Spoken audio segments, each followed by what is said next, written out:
There are 3 genres most indie developers will tell you to stay away from until you're especially skilled, all for their own reasons.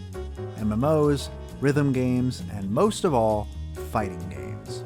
A majority of indie fighters tend to be subpar and only really good for a laugh, but every once in a while, one rises up. Lab Zero's Skullgirls is one such example, an indie darling fighter with a fascinating history and a memorable cast of characters. Despite a few issues here and there, it's easy to see how Skullgirls sets itself apart, but its flaws do detract from what is otherwise an excellent experience. The story of Skullgirls takes place in the city of New Meridian, home of the mystical Skull Heart. It is said that every 70 years the Skull Heart will grant one girl's wish, but if that girl is not pure of heart, she will find herself instead transformed into a powerful monster known as the Skullgirl.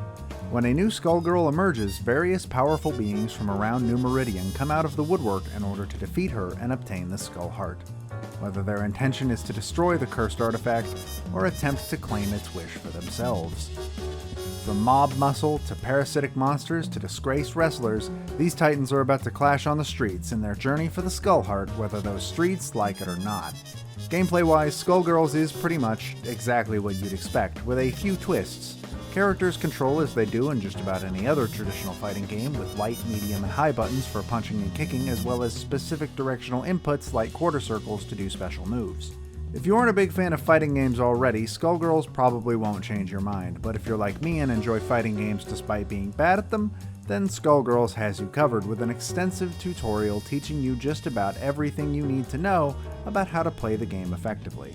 Another unique feature of the game is the ability to play as a team of 1, 2, or 3 characters, with each character's strength and health being tweaked to compensate for how you choose to play. Alongside the genre's expected multiplayer, Skullgirls also contains a few options for solo play, though sadly it feels a bit lacking. As is the norm, each character has their own story mode scenario, usually introduced by a short visual novel-style cutscene with a few more of those cutscenes peppered in between fights. They do not contain any voice acting whatsoever, even seeming to lack the occasional vocal grunts, making them pretty boring to watch even when the writing is fun overall. At the end of a character's story mode, they will come into contact with the Skullgirl herself, a young lady named Marie. Like your average fighting game final boss, Marie plays by a different set of rules, with the player being unable to stun her and her attack and health being far higher than usual, meaning inexperienced players will likely find her fight incredibly difficult. This is not a serious problem, but it is a bummer when you realize that a large number of stages are locked behind completing story mode with every character. A few smaller issues also exist, stemming from various unrelated parts of the game. Online play seemed to be shoddy when playing on Wi-Fi, though anybody with an Ethernet adapter and a wired connection will probably find the game performing just fine online. Every so often, certain voice lines would play loudly several times in rapid succession as if the recording had a heavy reverb effect placed onto it. I was unable to find a reason for this occurrence, but noticed it happening at least once every few matches. The inputs on the character select screen may also be confusing to new players, as Instinct says that pressing the B button would take you back or unselect a character.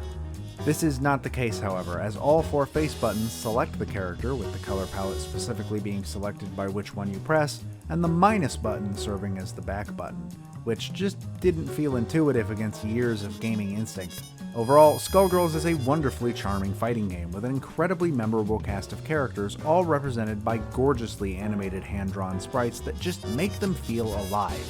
From Peacock and Parasol to Beowulf and Big Band, you're more than likely to find a character that appeals to you or your playstyle among the cast. The experience is especially heightened by the fantastic jazzy soundtrack provided by Castlevania composer Michiru Yamane. As stated before, if you're not a fan of the genre as it is, Skullgirls probably won't change your mind. But if you're interested in fighting games or already enjoy them as a whole, this is one title you should probably pick up. This video was made possible by our generous supporters on Patreon. Did you know that Nintendo World Report is funded directly by fans like you? When you support Nintendo World Report on Patreon, you get immediate access to multiple exclusive podcasts every month, exclusive Discord channels, an early look at select content, and more, all for as little as $1 a month. Check out patreon.com/NWR for all the details.